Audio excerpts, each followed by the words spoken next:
dikabulkan oleh Allah Subhanahu wa taala hendaknya. Amin. Allahumma ya rabbal alamin. Dan kita juga berdoa kepada Allah mudah-mudahan saudara-saudara kita dan sanak kita dan 2 hari yang lalu terkena bencana yang karena banjir, karena longsor, mudah-mudahan diberi kesabaran dan ketabahan oleh Allah Subhanahu wa taala.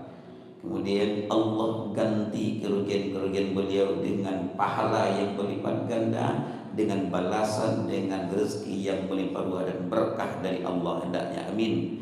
Allahumma ya rabbal alamin. Salawat berangkai salam buat junjungan kita Nabi Muhammad sallallahu alaihi wasallam.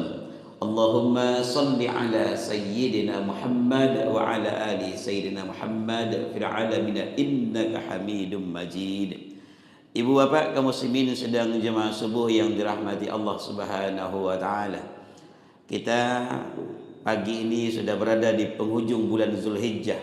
Insyaallah beberapa hari lagi kita akan memasuki tahun baru Islam 1 Muharram 1445 Hijriah. Sekalipun kaum muslimin ada yang beranggapan bahwa peringatan 1 Muharram atau tahun baru Hijriah itu dikatakan dengan bid'ah, dikatakan dengan sesat dan sebagainya. Kaum muslimin yang dirahmati Allah Subhanahu wa taala, ada yang mengatakan dulunya di zaman Rasulullah tidak pernah diperingati tahun baru Islam tuh. Memang batu ada pernah diperingati di zaman Rasulullah, karena memang peringatan tahun baru atau pembentukan tahun dalam Islam 1 Muharram atau kalender Hijriah itu dibentuk, disusun, disepakati jauh setelah Rasulullah SAW meninggal dunia. Lebih kurang sekitar 6 tahun setelah Nabi Muhammad meninggal dunia, di zaman Khalifah Umar bin Khattab dulunya, ketika beliau menerima surat dari Musa al-Ash'ari yang tidak punya tanggal, tidak ada punya hari, tidak ada punya bulannya ketika itu. Terpikirlah oleh Umar bin Khattab kaum muslimin, gimana kalau seandainya dalam Islam itu dibentuklah kalender atau tahun dalam Islam. Karena zaman dahulu sebelum dibentuk tahun Islam itu kaum muslimin, ditentukan tahun Hijriah, orang-orang zaman dahulu di masanya Rasulullah SAW juga menandai kejadian-kejadian itu atau menandai tahun itu sesuai dengan peristiwa terbesar yang terjadi saat itu. Sama seperti baginda Rasulullah SAW dilahirkan, Nabi Muhammad lahir 571 Masehi, 12 Rabiul Awal 571 Masehi. Ya, bulan Arabnya, bulan Hijriahnya sudah ada, tapi tahunnya belum. 12 Rabiul Awal 571 Masehi, bertepatan dengan tahun gajah. Kenapa disebut dengan tahun gajah? Karena ketika itu juga ada penyerangan Ka'bah oleh Raja Abraha ketika itu dengan pasukan yang menunggangi gajah. Maka tahun itu disebut dengan tahun gajah. Kaum muslimin wal muslimah yang dirahmati Allah Subhanahu wa taala. Maka Umar bin Khattab mengumpulkan para sahabat-sahabat yang lainnya untuk membentuk, menyusun, menyepakati tahun Islam atau tahun Hijriah ini. Berkumpullah para sahabat semuanya kaum muslimin. Ada yang mengusulkan bahwa awal pertama kali dibentuk atau ditentukan tahun dalam Islam itu sejak pertama kali Rasulullah SAW menerima wahyu yang pertama di Gua Hira, ketika beliau bertahanus berkhalwat di Gua Hira. Ya. Tapi usulan pertama dibatalkan dengan alasan, Bapak dan Ibu, karena setelah turunnya wahyu pun, ya, masih banyak masyarakat yang menyembah patung, menyembah berhala yang akhlaknya kepada Allah luar biasa jeleknya. Lalu ada usulan yang kedua, bagaimana kalau seandainya tahun dalam Islam itu ditentukan sejak awal Nabi Muhammad lahir? Nah, maka tahunnya disebut dengan tahun miladiah jadinya. Itu pun juga tidak disepakati. Usulan dan ketiga kaum muslimin, ada yang mengusulkan ketika itu, bagaimana kalau seandainya sejak Nabi Muhammad meninggal dunia, ya, Andai kata disepakatilah tahun Islam itu sejak Nabi Muhammad meninggal dunia, maka tahun Islam itu sampai hari ini disebut dengan bukan tahun Hijriah, tapi tahun takziah barangkali. Karena sejak Nabi Muhammad meninggal. Itu pun juga tidak disepakati akhirnya. Usulan yang terakhir, bagaimana kalau seandainya tahun dalam Islam itu kita awali sejak Rasulullah Nabi Muhammad SAW hijrah dari Mekah ke Madinah dahulunya. Karena sejak itulah dimulai kejayaan Islam itu sebenarnya. Inilah yang disepakati. Sejak Nabi Muhammad hijrah dari Makkah ke Madinah di tahun 622 Masehi dahulunya. Bapak dan Ibu yang dirahmati Allah Subhanahu wa taala. Dalam sejarah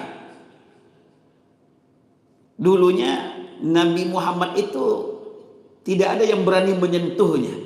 Karena masih hidup paman beliau Abu Thalib, orang paling segan dengan Abu Thalib ketika itu.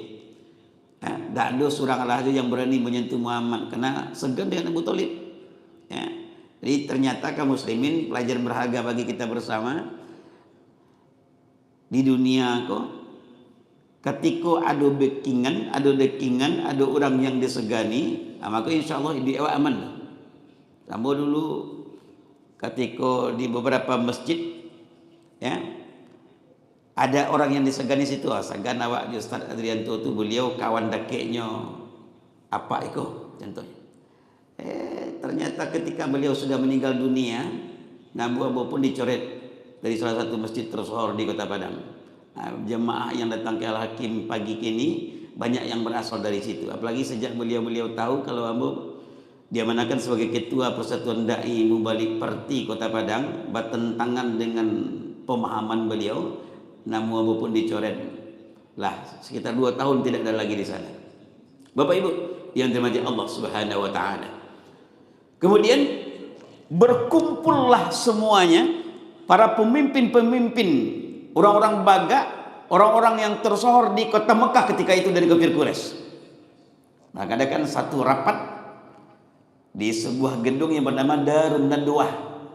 Darun itu rumah atau perkampungan, tapi yang kalau ini artinya kepada rumah. Darun Nadwah, rumah. Nadwah itu ibu bapak artinya tempat bermusyawarah. Nah, sama juga gedung parlemen barangkali atau lembaga kerapatan adat lain hari, ya. Berkumpul di sana semuanya. Ketika berkumpul itu bapak dan ibu, yang memimpin pertemuan itu adalah Umar bin Hisham, ya. Kalau nama itu kita sabuin mungkin jarang di antara kita yang mengenalnya, tapi ada nama beken, nama ngetren, nama yang viralnya. Nah, itu beda namanya. Ada sebagian di antara kita di dunia nyata hari ini juga seperti itu. Nama aslinya contohnya Muhammad Abdullah, contohnya Muhammad Abdullah. Ketika dicari di kawan-kawannya yang lain di media sosial pun tidak basuh Muhammad Abdullah. Ternyata ada panggilan akrab yang lain. Nah, beliau juga nama bekennya yang sering dikenal di masyarakat jahiliyah itu adalah Abu Jahal. Beliau yang mimpin. Abu itu artinya bapak, Jahal artinya bodoh. Nah, jadi yang pemimpin rapi itu ketika itu adalah seorang bapak yang bodoh. Bagaimana kok bisa orang bodoh jadi pemimpin? Karena yang memilih mungkin orang bingung barangkali. Bisa orang bodoh jadi pemimpinnya. Ya. Ketika itu Bapak dan Ibu, jadi ketika memilih dan bingung, tapi pilihlah orang yang bodoh. Ya. Kaum muslimin yang dirahmati Allah Subhanahu wa taala. Abu Thalib sudah meninggal dunia. Kini Islam makin gesit disebarkan oleh Muhammad di kota Mekah. Kita khawatir jangan-jangan para pengikut kita, kata Abu Jahal, masyarakat kita semuanya akan ikut dengan agama Muhammad nantinya. Lalu apa caranya? Wah, bunuh Muhammad. Kan tidak ada yang sagari, tidak ada yang ditakuti itu. Bunuh Muhammad. Bagaimana caranya? Pertama, ada yang mengusulkan, ibu bapak, kok seandainya wak buang Muhammad ke tempat yang jauh dari kota Mekah kok, tutup mukonya, tutup kapal Muhammad, kabeh tangan jo kakinya, buang ke tempat yang jauh dari kota Mekah. Tahunya beko laki di situ baru dibukaan, sehingga beliau tidak tahu entah kemana arah untuk pulang ke kota Mekah lagi. Ya, jawaban dari kawan-kawan para sahabat yang lainnya, Bapak Ibu, sahabat-sahabat dari Abu Jahal ini, kawan-kawan Abu Jahal, kok tak itu dah lakukan, mungkin tak bisa barangkali. Kenapa demikian? Muhammad itu punya pengikut yang luar biasa solidnya, punya umat yang luar biasa taatnya kepada beliau, setia dengan beliau. Andai kata tahulah besok Muhammad kau dibuang, balik Muhammad kau ke kota Mekah, balik ya, beliau akan balas dendam kepada kita. Habis wak sadualahnya kecek kawan-kawan Abu Jahal yang lain. Batal usulan yang pertama. Usulan yang kedua, ibu bapak, bagaimana kalau seandainya kita buat sebuah peti kotak dari kayu, itu kan lebih sederhana tuh, ya, tidak banyak modalnya sih. Buat peti atau kotak dari kayu, letakkan di sebelah Ka'bah atau di dekat Ka'bah, kita kurung Muhammad, jangan dia makan, jangan dia minum, sampai kariang, sampai kelaparan, sampai kehausan, akhirnya mati surang semua. Ya, tidak balik mana modalnya, tidak balik karajonya, tidak banyak modal. Nah, ini pun pendapat yang kedua pun juga dibatalkan, karena pasti orang akan curiga kotaan dan letakkan di samping Ka'bah, mungkin orang akan menyelidikinya. Ketahuan nanti Muhammad ada dalamnya, kita juga akan kena masalahnya. Setelah itu Bapak dan Ibu, ada usulan yang ketiga. Bagaimana kalau seandainya Muhammad itu kita bunuh? Wak pancuang Muhammad, kita bunuh Muhammad, wak catuk Muhammad itu. Ya. Ada di antara kita siapa yang paling bagak di antara awak, kita bunuh Muhammad. Usulan ini pun juga dibantah, tidak disetujui. Kalau seorang orang membunuh, berarti sukunya Muhammad, keturunan Muhammad dan para sahabat serta orang yang mengikuti agama Muhammad akan menyerang satu suku yang membunuh tadi. Akhirnya tertumbuhlah masalah ke Bapak Ibu, berpikir baalah caranya dia. Lapanek berpikir-pikir, lali mumini ndak jo ado yang musuhkan, ado usulan lain, ndak ado. Kecek Abu Jahal ketika itu, kalau itu wak break sebentar dulu, minum buat dulu biar tenang otak wak, kecek Abu Jahal. Bismillahirrahmanirrahim. Selesai makan minum ibu bapak, selesai break, tiba usulan yang kedua. Di Mekah ada 12 suku semuanya. Bagaimana kalau seandainya setiap suku mengutus satu orang pemuda paling berani, yang pemberani, yang paling bagak dan tidak takut mati. Setiap suku mengutus. Jadi nanti ada 2 balih orang sadualahnya ibu bapak yang akan membunuh Muhammad. Kalau sekali 2 balihnya membunuh Muhammad, tidak ada yang akan disalahkan. Nah, kau pengeroyokan tibonya, ya, secara bersama-sama. Di sejak zaman Saisu lah ada juga keroyok mengeroyok ke rupanya. Kemudian Bapak dan Ibu, Muhammad dengan para pengikutnya umat Islam ketika itu hijrah dari Mekah ke Madinah. Ketika Islam sudah tidak bisa lagi disiarkan, disebarkan, didakwahkan di kota Mekah secara terang-terangan, mereka disakiti, dizolimi, dianiaya, bahkan ada yang dibunuh, bahkan Muhammad sendiri diancam hendak dibunuh. Hijrahlah dari Mekah ke Madinah ini secara sembunyi-sembunyi, tengah malam, saat orang lain lalu melewati jalur atau jalan yang tidak biasa dilewati oleh kebanyakan orang, atau jalan-jalan tikus, jalan manci. Ada yang berangkat 5 orang, ada 10 orang, ada 3 balik, 5 balik orang dan sebagainya. Ya. Kemudian kaum muslimin, setelah selesai salat subuh, ya, selesai salat subuh di hari Kamis ketika itu, kecik Nabi Muhammad ke Abu Bakar, beliau menuri Abu Bakar ke rumahnya di hari Kamis. Abu Bakar, ini setelah selesai subuh nih di pagi harinya, beko malam tiba jatah awak, giliran awak untuk hijrah ke Madinah. Kawan-kawan awak yang lain lebih pindah, lebih berangkat sadualahnya, beko malam tiba giliran kita. Jadi apa caranya Rasulullah? Awak berkumpul beko dengan Ali bin Abi Thalib, nanti kita akan susun strateginya selesai Isya nantinya, kata Rasul. Kemudian kaum muslimin, di malam hari setelah selesai Isya, ya, Nabi bertemu dengan 2 orang, Abu Bakar dengan Ali bin Abi Thalib. Lalu ketika itu Nabi Muhammad SAW menyuruh Ali untuk menggantikan beliau nanti malamnya tidur di tempat tidurnya beliau. Awalnya Nabi lalu di situ ditutup Nabi Muhammad kok diselimuti dengan mantel, tiba dia awak kini mantel orang kali atau selimut, ya. Tapi malam harinya Nabi menyuruh menginstruksikan kepada Ali bin Abi Thalib, dun anaknya seorang anak muda yang gagah berani juga, untuk menggantikan posisi beliau tidur di tempat tidur itu. Ketika 12 orang pasukan Quraisy yang gagah berani tadi mencari Muhammad ke rumahnya, Muhammad tidak ditemukan lagi. Dicari ke rumah Abu Bakar, tidak lupa suul. Ya, ternyata beliau di rumah Ali bin Abi Thalib kaum muslimin. Di sana dikepunglah rumah Ali. 12 orang di sekeliling rumah itu siap untuk membunuh Muhammad. Apa kece Abu Jahal kaum muslimin, pemimpin peperangan ini, pemimpin pemberontakan ini. Wak tunggu Muhammad kau sedang lalu beko malam. Katikonya sedang lalu lama, barulah awak masuk ke dalam rumah kau sama-sama, awak catuk, awak bunuh Muhammad. Sepakat? Sepakat. Nyunantian dari luar sampai Muhammad tak kalok. Rasulullah sallallahu alaihi wasallam kepada ibu, matonya lalu tapi hati tetap berjaga. Itu beda jawab kita. Awak hati lalu, mata kadang-kadang jago. Buktinya Ustaz sedang ceramah jadi mencelik ke buku tapi IC kaji Ustaz dan kadang-kadang tak tentunya. Jadi mata jago, hati nak lalu kadang-kadang. Kadang-kadang ada kedua-duanya. Kita angguk-angguk sih. Rasulullah sallallahu alaihi wasallam di malam itu beliau sering membaca satu ayat dari surat Yasin, surat yang ke-36 ayat yang ke-9.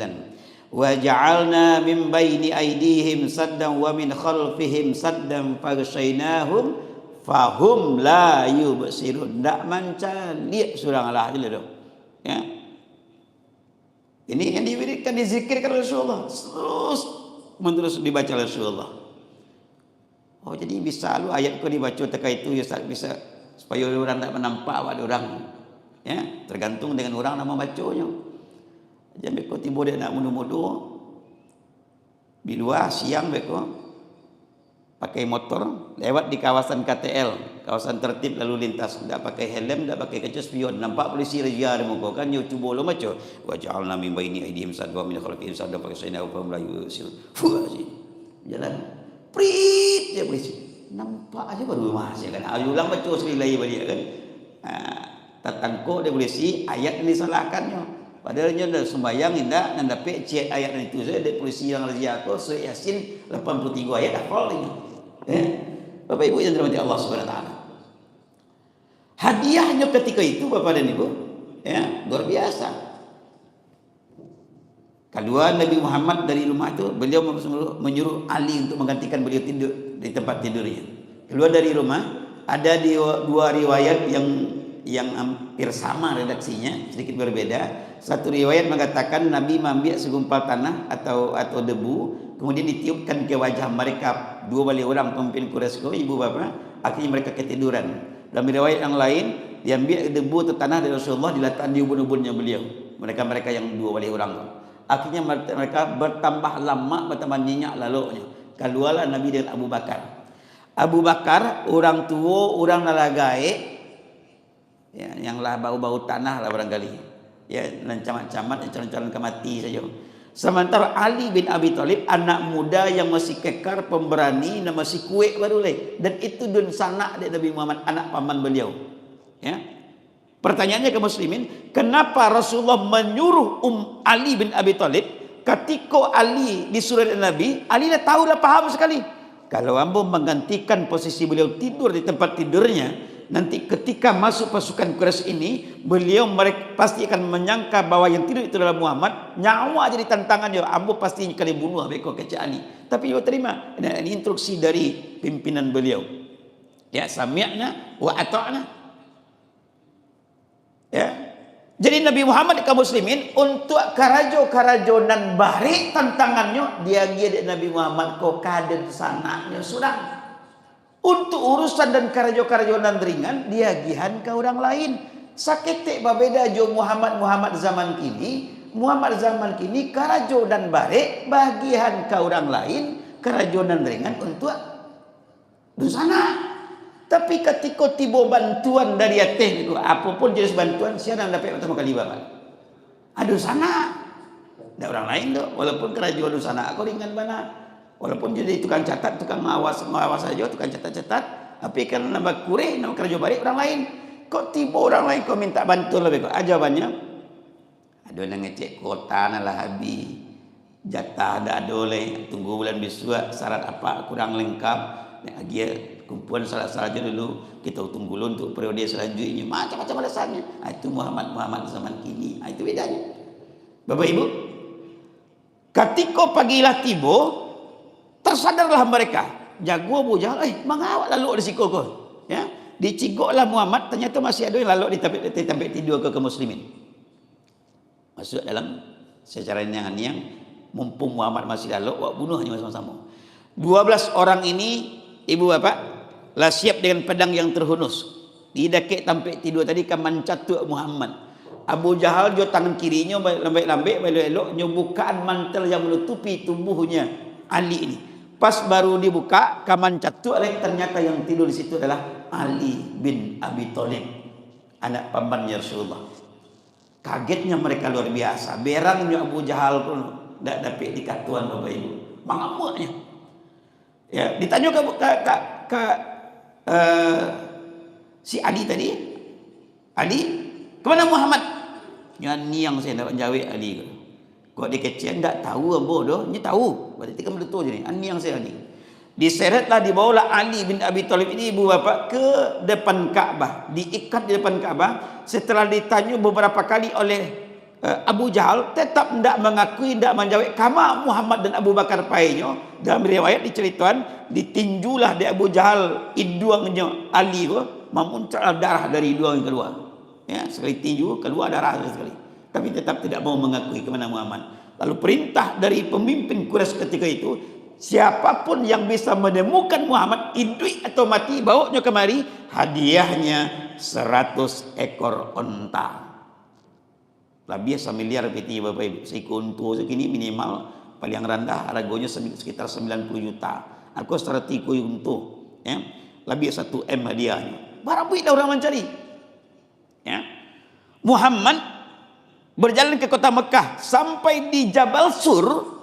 Jabal Sur, hari lah mulai agak ke pagi, daripada ketahuan beko beliau bersembunyi di gua Sur di Mekah yang tinggi lebih kurang sekitar 150 meter. Di Mekah itu kan ada 2 jabal, 2 bukit yang bersejarah, ada Jabal Sur, ada Jabal Nur. Kalau Jabal Nur yang lebih dekat ke kota Mekah, Bapak dan Ibu, ke Masjidil Haram itu lebih tinggi dari Jabal Sur, ya. Di puncaknya, kalau lah tiba di puncaknya, turun balik ke bawah sekitar 20-an meter ke bawah, tidak sampai 20 meter akan bertemu dengan Gua Hira di sana. Jabal Sur, menjalang ke masuk ke Jabal ke gua ku Bapak Ibu, kecil Abu Bakar, wahai Rasulullah, kalau awak akan masuk ke dalam gua ku, biar dan masuk duluan, jangan engkau ya Rasulullah. Baru ketika itu kata Muhammad, kalau engkau yang masuk ke dalam gua ini lebih dahulu ya Rasulullah, siapa tahu di dalam gua ini ada binatang buas, ada harimau, ada singo contohnya, ya, ada binatang berbisa. Daripada engkau yang terkena nanti imbasnya, engkau yang diterkam, yang dibunuh atau yang digigit, yang kena bisu di hewan kau, biarlah Abu duluan. Itulah teman sejati kaum muslimin, ya. Masuklah Abu Bakar dulu ke dalam gua kau. Gua kau sampai, gua di Jabal Sur luar biasa sampainya. Ada di berasian di Abu Bakar dalam tu sadawalahnya. Lubang-lubang yang ada di dinding gua itu ditutupi oleh Abu Bakar dengan kain atau dengan mantel. Cabian mantel atau kainnya ditutup lubang tu sadawalahnya. Setelah aman, duduklah Abu Bakar di dalamnya, kemudian baru masuknya Nabi Muhammad. Saking sampingnya dalam gua itu Bapak dan Ibu, hanya bisa seorang orang yang untuk duduk di dalamnya. Ya. Seorang orang yang bisa duduk, yang lain tak bisa lagi. Abu Bakar yang duduk di situ, Nabi Muhammad di samping tak bisa duduk, kemudian beliau panik berjalan jauh dari kota Mekah ke Jabal Sur, kemudian beliau tidur merebahkan dirinya. Lalulah Nabi Muhammad itu meletakkan kepalanya di atas pangkuan atau di pahanya Abu Bakar, ya. Dan karena menelusuri jejak tadi itu kaum muslimin, para pasukan Quraisy menemukan gua Jabal Sur tadi, di gua di Jabal Sur tempat persembunyian Muhammad. Tapi Allah melindungi dan menyelamatkan beliau berdua. Allah utus 2 pasukannya. Pertama, laba-laba nyubik sarang di mulut gua tadi di laba-laba. Yang kedua burung dara atau burung merpati dan basarang di pintu gua tadi langsung batal dua sekali. Mereka sampai di pintu gua sudah ribut. Ada orang cari, yo kemari Muhammad ku ada bekas jajaknya ke situ. Ya. Dan juga mari Muhammad ku barangkali ke mah. Walaupun ada yang mengatakan jajak itu sudah terhapus oleh angin dan sebagainya. Ada yang mengatakan, tak mungkin Muhammad juga Abu Bakar masuk ke dalam gua. Kalau beliau masuk ke dalam gua, pasti sarang laba-labaku lah hancurlah rusak. Burung dara, burung merpatiku pastilah tabang. Tak mungkin sampai batal dua di situ. Tak mungkin Muhammad masuk ke dalamnya. Sedang basi tangka taka itu Bapak dan Ibu. Keluar ulah cik dari lubang yang ditutup dia Abu Bakar tadi. Keluar kepalanya kaman cotok, ternyata di depannya ada Muhammad, tak jadinya cotok di ular tadi itu. Ya. Dia nampak karena menghormati atau takwik je Muhammad barangkali dah jadi cotok di ular. Ya. Masuk ular ke dalam balik. Abu Bakar khawatir akan terjadi lagi malapetaka atau musibah dari ular tadi itu. Nyotutiklah di Abu Bakar lubang ular tadi itu jo tangannya. Baru saja menutik kan dicotok kan gigi tangannya Abu Bakar. Sakitnya bukan main kaum muslimin. Sampai-sampai air mata menetes keluar dari matanya, menetes di pipinya. Tajatuh inggok di mukanya Rasulullah sekali. Ayah anak, apa ini wahai Abu Bakar? Ayah matu ambo ya Rasulullah. Kenapa engkau menangis wahai Abu Bakar? Jawaban Abu Bakar, tangan ambo digiginya di ular. Ya. Kecik Muhammad ketika itu ke muslimin, kenapa engkau tidak membunuhnya? Bagaimana kau tidak usia? Abu Bakar menjawab, ambo bisa saja membunuh manusianya atau bayangan tangan juga kaki ambo ke situ, tapi ambo khawatir. Ambo cari engkau lalu sadang lama bana nyenyak bana nampak dan ambo kata Abu Bakar. Kalau ambo usia, ambo halau, ambo bunuh ular kau, khawatir tidurnya nyakmu akan terganggu wahai Rasulullah. Itulah teman sejati. Kok tiba di Muhammad zaman kini lah Bapak Ibu atau tiba di awak lah tuan. Ada kawan lalu di pangkuan awak, jangankan ular, jangankan sipasan, samui saja atau karanggo saja masuk ke dalam Sarawak awak gak siku jadi ya. Mungkin awak campan kepada kawan yang sedang lalu di pangkuan awak kali. Ya. Bapak Ibu yang dirahmati Allah Subhanahu wa taala. 3 hari 3 malam beliau lama di sana. Hari Kamis, Jumat ya. Jumat malam, Sabtu malam, Minggu malam atau malam Senin baru keluar dari gua. 3 malam beliau di sana. Ada 2 orang yang sebagai penolongnya ketika itu. Pertama, Abdullah anaknya Abu Bakar yang kerajunya gembala domba, pura-pura gembala di situ Bapak dan Ibu mencari informasi dari pasukan Quraisy. Tujuan strategi mereka. Ketika jadi informan dia. Ketika orang kafir Quraisy pasukan kau lapai balik meninggalkan Jabal Sur, baru diagia informasilah ke dalam gua oleh Abdullah anaknya Abu Bakar bahwa kondisinya sudah aman. Kemudian yang kedua, Asma binti Abu Bakar. Asma anak perempuannya Abu Bakar yang tukang membawa makanan. Jadi dalam kemajuan dan kejayaan Islam Bapak Ibu semua berperan. Muhammad sebagai pemimpin, Abu Bakar sebagai orang nanlah kayu, orang tua kaya. Di samping dia dermawan juga bijaksana karena dia sudah tua, bijaksana, arif. Kemudian ada anak muda Abdullah dengan Ali bin Abi Thalib yang juga punya peran yang sangat strategis di situ. Dan yang terakhir yang tidak bisa ditinggalkan seorang perempuan yang bernama Asma, tukang membawa makanan. Makanya sampai kini dimapun acaranya, apapun bentuk acaranya, ibu-ibuku tukang bawa makanan teri. Ya. Adalah acara tabligh akbar, acara reunian, tukang bawa makanan ibu-ibu tadi itu. Apa-apa jarang bawa makan ini. Ya, paling apa-apa kok ide keluarnya. Gagasan ibu-ibu tukang bawa makanan. Karena Allah biasa sejak dari zaman Rasulullah dulu. Kaum muslimin yang dirahmati Allah. Keluar dari gua Jabal Sur menuju Madinah. Orang di Madinah lah cameh, biasanya dari Makkah ke Madinah yang walaupun jaraknya hampir 50 km lebih kurang, 1 bulan lebih kurang sampai. Muhammad lah sebulan lebih ada tiba-tiba di kota Madinah. Kecil orang Islam Madinah, aku mungkin Muhammad Abu Bakar lah kena tangkuk ke mah. Atau barangkali dia dibunuh dia kafir Quraisy. Mereka tahu bahwa Muhammad dan Abu Bakar lah hijrah ke Madinah, tapi tidak juga sampai-sampailah sebulan lebih ada. Ya, karena dia baju dua tadi.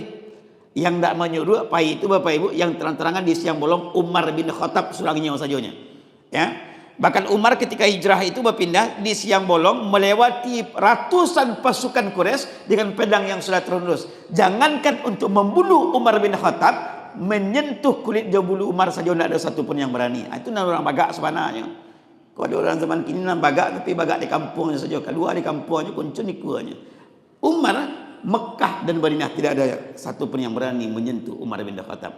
Bapak Ibu, dari kejauhan nampaklah orang-orang Islam Madinah ada dua orang yang datang. Ya, ada dua orang yang datang ke sana.